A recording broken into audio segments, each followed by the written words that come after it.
Hello everyone, welcome to skill I Q. Skill I Q में आपका स्वागत है।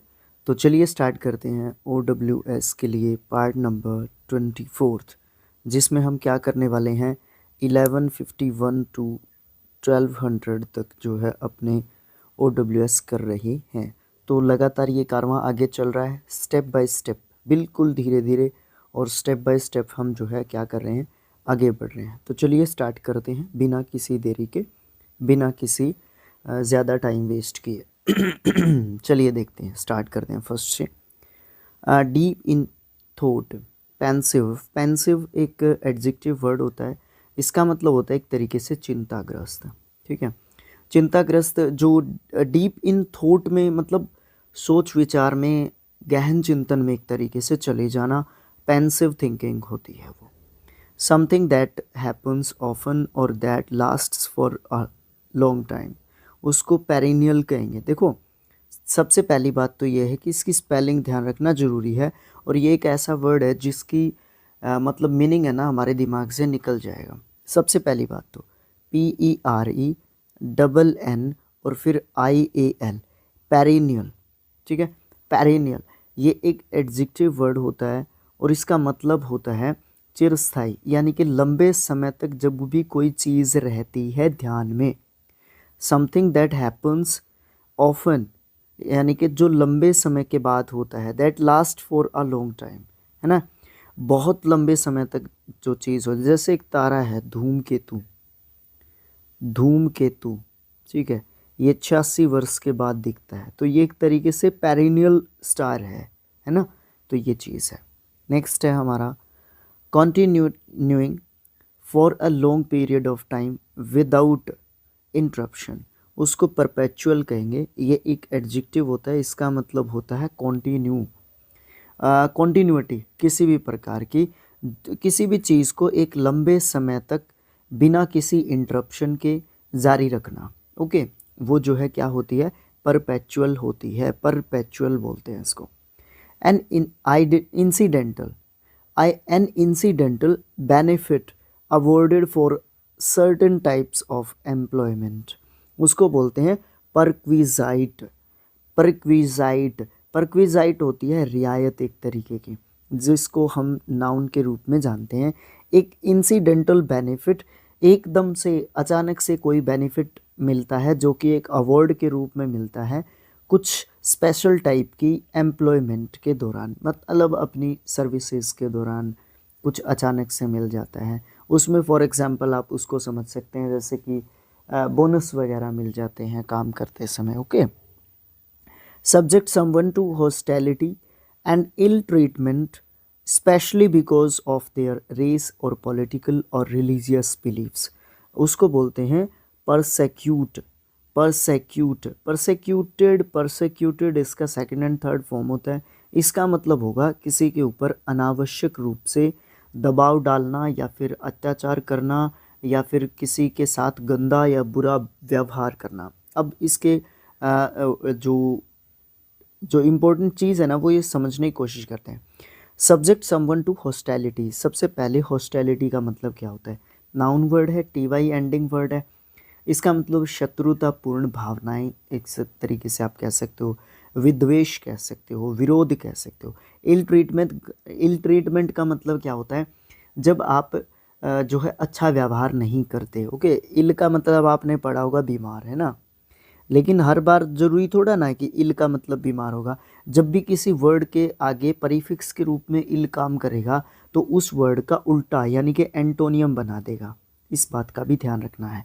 फिर specially because of their race, यानी कि स्पेशली किस हिसाब से इल ट्रीटमेंट या फिर हॉस्टिलिटी फेस करनी पड़ती है किसी भी पर्सन को, बिकॉज ऑफ देयर रेस, उनकी जो उनका वंश है उसके हिसाब से, या फिर पॉलिटिकली किसी को फेस करना पड़ जाता है, या फिर रिलीजियस बिलीफ्स के चलते जो है किसी को क्या करना पड़ सकता है, हॉस्टिलिटी या फिर इल ट्रीटमेंट जो है एक तरीके से फेस करना पड़ जाता है। Constant effort to achieve something, उसको आप एक तरीके से क्या कह सकते हो, उसको आप एक तरीके से कह सकते हो प्रेजर्वेंस। प्रेजर्वेंस का मतलब क्या होता है, प्रेजर्वेंस का मतलब होता है कॉन्स्टेंटली जब एफर्ट्स करते रहते हो आप किसी भी चीज़ को अचीव करने के लिए, प्राप्त करने के लिए, उसको प्रेजर्वेंस कहते हैं। ओके, उसके बाद प्रेजर्वेंस एक तरीके से दृढ़ता, आपकी हार्डनेस होती है किसी भी टारगेट के प्रति। आपका जो क्या बोलते हैं उसको, दृढ़ निश्चय है एक तरीके से, उसको प्रेजर्वेंस बोलेंगे। आपने जो हार्ड डिटर्मिनेशन लिया है, डिटर्मिनेशन भी वही होता है, दृढ़ निश्चय। A person employed in armed forces, उसको पर्सनल बोलेंगे, है ना। ये तो कुछ ज़्यादा बताने की बात भी नहीं है। The action of examine with care और रीडिंग केयरफुली, उसको पर्जुअल बोलेंगे। पर्जुअल का मतलब होता है, आप ये कह सकते हो, पर्जुअल का मतलब एग्जामिन, ठीक है।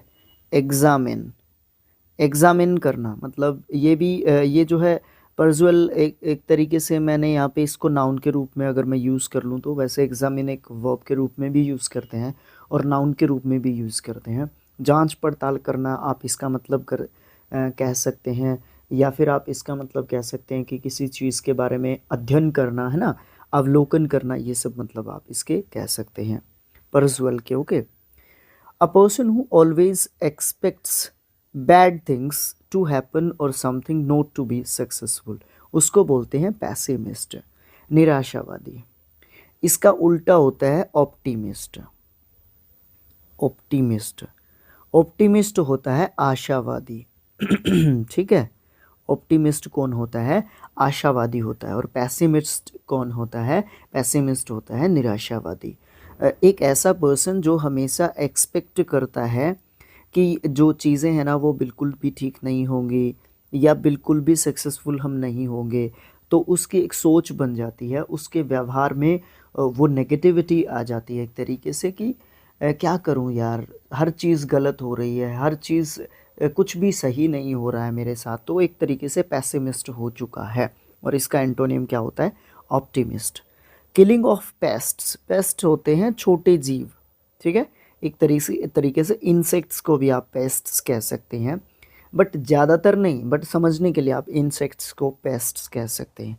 पेस्टिसाइड, साइड मैंने आपको बहुत बार बता दिया है, कीटनाशक, है ना, सॉरी साइड मतलब मृत्यु, है ना, डेथ एक तरीके से, तो पेस्टिसाइड होगा कीटनाशक, है ना। इसी तरीके से इससे मिलता जुलता है कुछ। That which is morally dangerous, जो एक तरीके से नैतिक रूप से बहुत ज़्यादा खतरनाक है, उसको आप पेस्टिफायरस कहेंगे। पेस्टिफायरस ओ यू एस एंडिंग वर्ड है, तो एक तरीके से आप क्या कहोगे, ये एक एडजेक्टिव वर्ड है। और विनाशक, विनाशक इसका मतलब होगा तहस नहस करना, विनाशक, खतरनाक, है ना। नेक्स्ट है stick with a thick and used in a mortar for pounding. देखो सबसे पहले यहाँ पे दो वर्ड्स को समझना जरूरी है।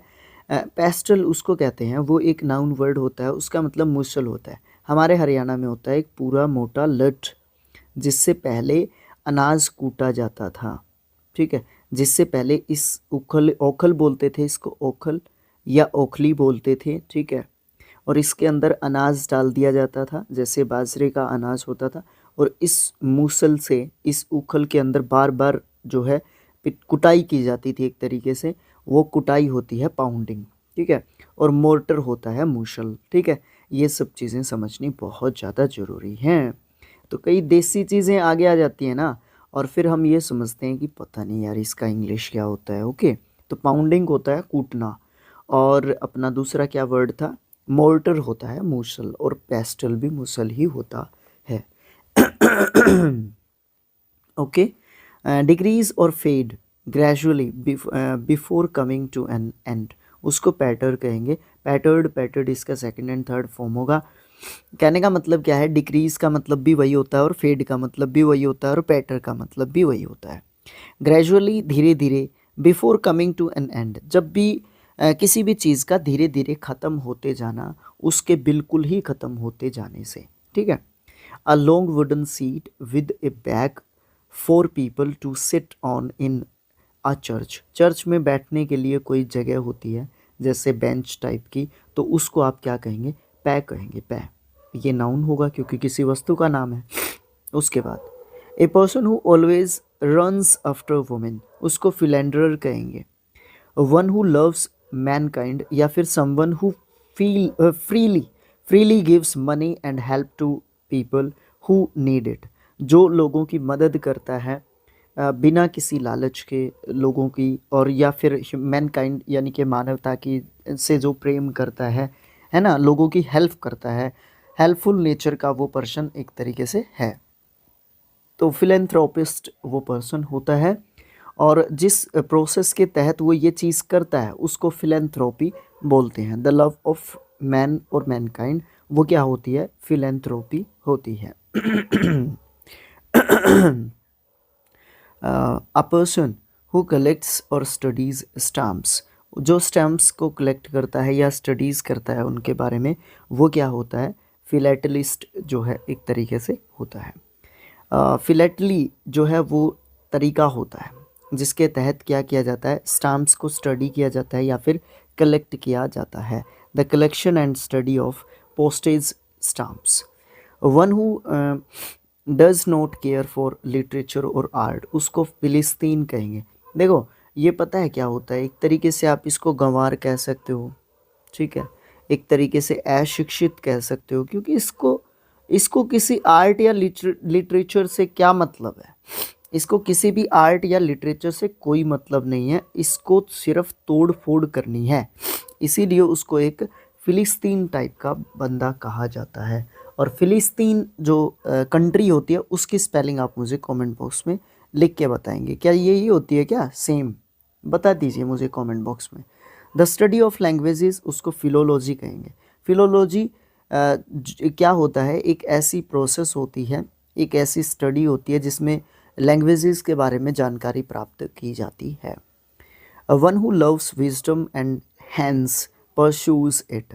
सबसे पहली बात तो परस्यू का मतलब क्या होता है, ये एक वर्ब होती है, ठीक है, क्योंकि ये एस लगा के यहाँ पे लिखा हुआ है। परस्यूड इसका सेकंड एंड थर्ड फॉर्म होता है, और इसका मतलब क्या होता है, पीछा करना या फिर अनुकरण करना, है ना, ये सब जो है इसके मतलब कह सकते हो। Okay, one who loves wisdom, जो विजडम यानी कि बुद्धिमता को प्रेम करता है, हैंस परस्यूज इट, और इसके पीछे भागता है, यानी कि बुद्धिमता को जो है मानता है, एक तरीके से बौद्धिक कार्य करता है, एक तरीके से दार्शनिक यार, फिलोसफी में विश्वास करते हैं, बस इतना ही ज़्यादा।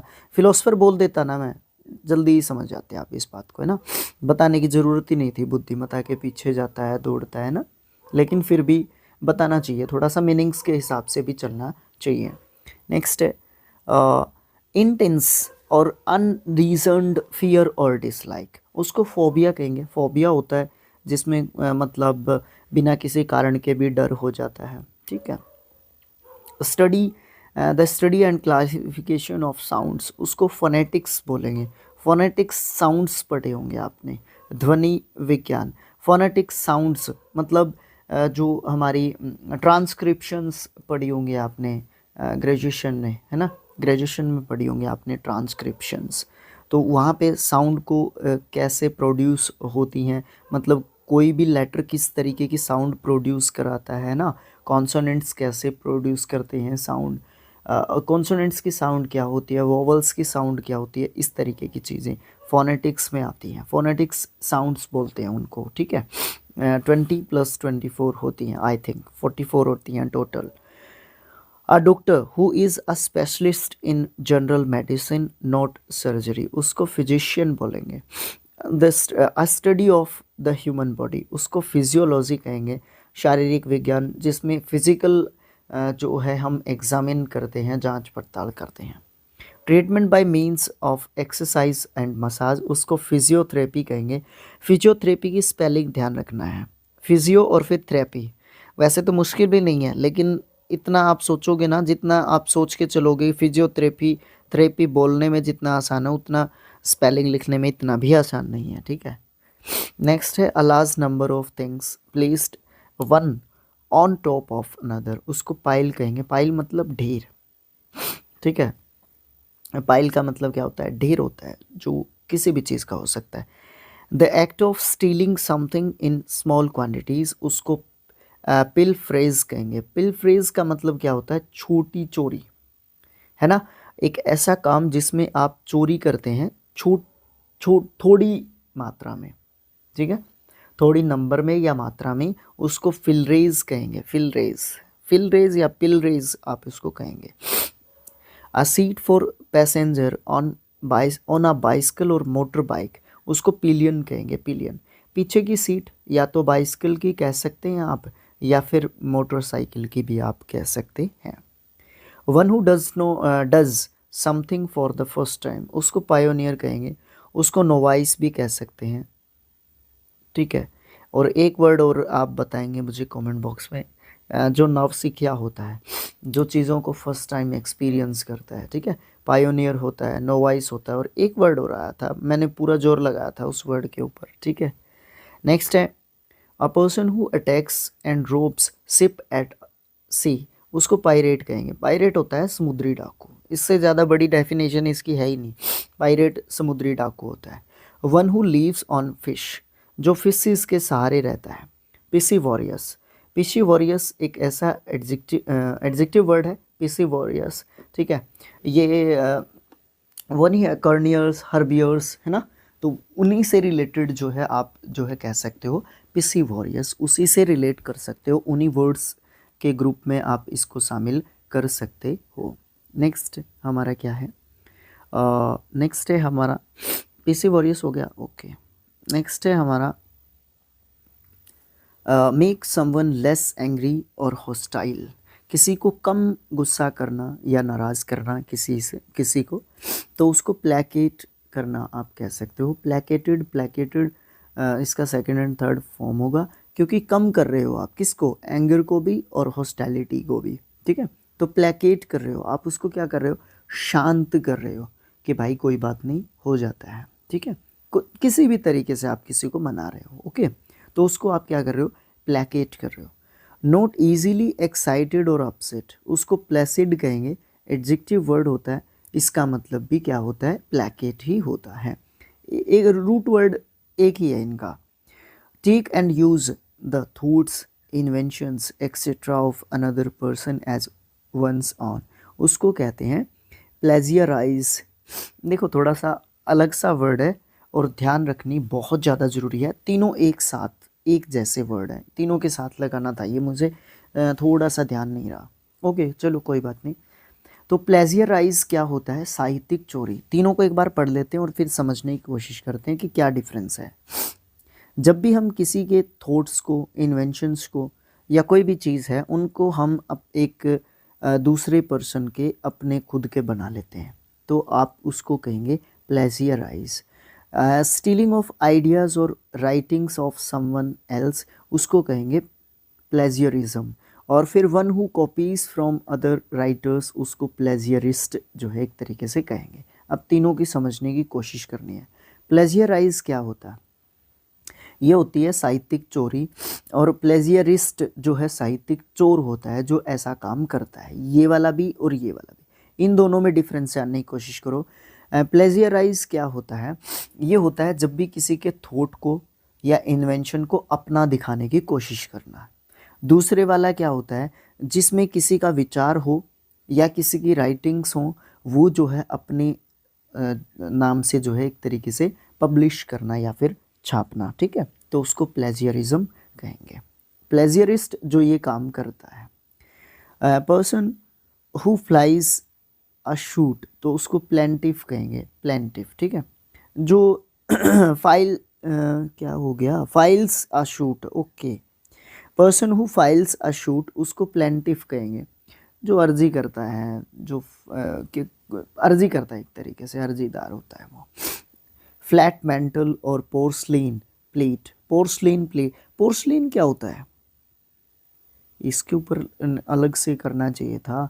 मतलब चीनी मिट्टी समझ गए होंगे आप, समझ गए क्या, जो कप नहीं होते हैं, कप जिसमें चाय पीते हैं, प्लास्टिक के आते हैं आजकल, स्टील के भी आते हैं, बट एक और आते हैं थोड़ा सा वो वेटेड होते हैं ना, वो जो पहले ज़्यादा यूज़ करते थे, आजकल भी करते हैं, चलन में है, चीनी मिट्टी, बस आप समझ गए होंगे चीनी मिट्टी से। ठीक है, तो उसको आप प्लेक्यू कह सकते हो, प्लेक्यू एक तरीका होता है। ठीक है, तो क्या होता है, फ्लैट मेटल और porcelain plate fixed on a wall as an ornament और मेमोरियल मेमोरियल। तो फ्लैट मेटल या फिर पोर्सलिन प्लेट्स को जब फिक्स किया जाता है वॉल्स के अंदर एक ऑर्नामेंट के रूप में या फिर मेमोरियल के रूप में, उसको प्लैक्यू कहते हैं, यानी कि दीवार में किसी प्लेट को सजाया गया है। नेक्स्ट पेज पे मूव करना पड़ेगा।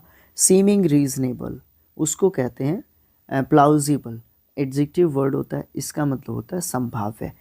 इसको एक अच्छा सा वर्ड आप इसके लिए जोड़ सकते हो, पॉसिबल। ठीक है, एक्सेप्शनल नहीं, एक्सेप्शनल मत कहना, पॉसिबल ही कहो।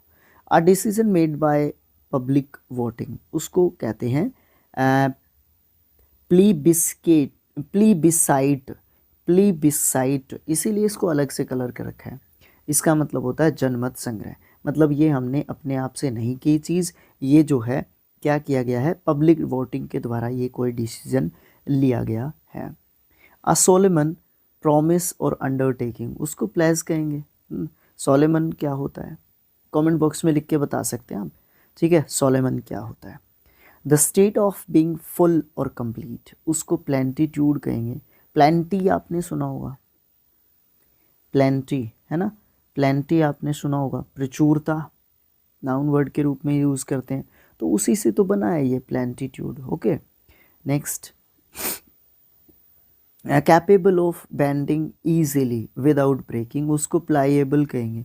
एक वर्ड नहीं है प्लायर, ये क्या होता है, नाउन वर्ड होता है, कोई चीज़ होती है, ये काम करने बिजली वगैरह के और भी बहुत सारे मतलब घरों में होती है ये चीज़, इजीली सबके घर में मिल जाएगी। प्लायर बता सकते हैं आप मुझे कमेंट बॉक्स में लिख के, मतलब प्रोनाउंसिएशन है उससे रिलेटेड है, मतलब नहीं है उससे इसका कोई।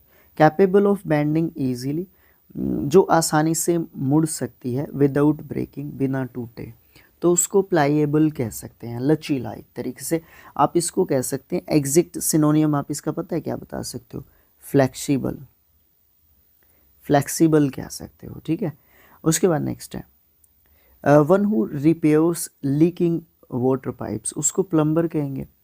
Government by the richest people of a country उसको प्लूटोक्रेसी टाइप की गवर्नमेंट कहेंगे, जिसमें बहुत सारे धनी लोगों की गवर्नमेंट होगी। स्पीकर्स प्लेटफॉर्म उसको पोडियम कहेंगे, है ना। पोडियम और किसको बोलते हैं, जैसे आपने रेस जीती और 3 जो है यहाँ पे ये लगा दिए, ये फर्स्ट के लिए है, ये सेकंड के लिए, थर्ड के लिए, तो ये भी पोडियम्स होते हैं। नेक्स्ट, इवोकिंग अ कीन सेंस ऑफ सैडनेस और रिग्रेट उसको पोइग्नेंट कहेंगे, एडजेक्टिव वर्ड होता है, मार्मिक एक तरीके से। थोड़ा सा समझने की कोशिश करते हैं, थोड़ा सा समय देते हैं इसको 5-10 सेकेंड का। इवोकिंग क्या होता है, इवोकिंग का मतलब होता है पुकारना, बुलाना, आह्वान करना, जागृत करना, है ना, प्रोत्साहित करना भी आप इसको कह सकते हैं, वो इवोकिंग का। ठीक है, नाउन के रूप में यूज़ कर रखा है ये। ठीक है, जो जिरंड या फिर पार्टिसिपल का पार्ट नहीं होता है वर्ब की फर्स्ट फॉर्म के साथ आईएनजी, वो वाली चीज़ है। इवोकिंग अ कीन सेंस, कीन का मतलब क्या होता है, उत्सुक। सेंस ऑफ सैडनेस और रिग्रेट उसको क्या करते हैं, सैडनेस या रिग्रेट की सेंस को इवोक करने की बात आती है जब, ठीक है, तो वो क्या होती है, पायोग्नेंट। पायोग्नेंट का मतलब क्या होगा, आप किसी को कंसोल करने की कोशिश कर रहे हो, कोई बात हो गई, सांत्वना देने की कोशिश कर रहे हो। ठीक है, बात करते हैं next, something that is pertaining to controversy उसको पॉलीमिकल कहेंगे, एडजेक्टिव वर्ड होता है, विवादात्मक। और ये पॉलीमिकल जो है ना, कंट्रोवर्सी का एग्जैक्ट सिनोनियम आप कह सकते हो। कंट्रोवर्सी वैसे यहाँ पे जो है नाउन के रूप में यूज़ कर रहे हैं, बट ये एडजेक्टिव है, तो आप सिनोनियम तो नहीं कह सकते, बट मीनिंग सेम कह सकते हो। ठीक है, क्योंकि सिनोनियम में करना क्या होता है, मैं क्यों कह रहा हूँ कि क्यों नहीं कह सकते, क्योंकि अगर नाउन है तो उसका सिनोनियम भी नाउन होना चाहिए, एडजेक्टिव है तो उसका सिनोनियम भी एडजेक्टिव होना चाहिए, वर्ब है तो उसका सिनोनियम भी वर्ब होना चाहिए। कहने का मतलब ये है, इसलिए थोड़ा सा यहाँ पे मैंने कहा कि ये इसका एग्जैक्ट सिनोनियम नहीं है, बट मीनिंग इनका सेम है। तो ये था हमारा पार्ट नंबर कौन सा था, 24th for OWS one word substitutions black book से। और ये कारवां ऐसे ही चलता रहेगा। मिलेंगे नेक्स्ट पार्ट में जो कि 25th जो है पार्ट होगा, और उसके बाद हमारे टेस्ट होंगे जितने भी इसके अंदर दिए हुए होंगे। आई थिंक 30 हैं, ठीक है। तो thanks for watching again. Thank you so much, keep supporting us. Facebook पे भी आप वीडियोस को फॉलो कर सकते हैं, वहाँ पे भी व्यूज़ लेके आ सकते हैं, पेज को फॉलो कर सकते हैं, और यूट्यूब पे तो आप कर ही रहे हैं जितना भी आप प्यार दे रहे हैं, ठीक है। तो thanks for watching again. Thank you so much.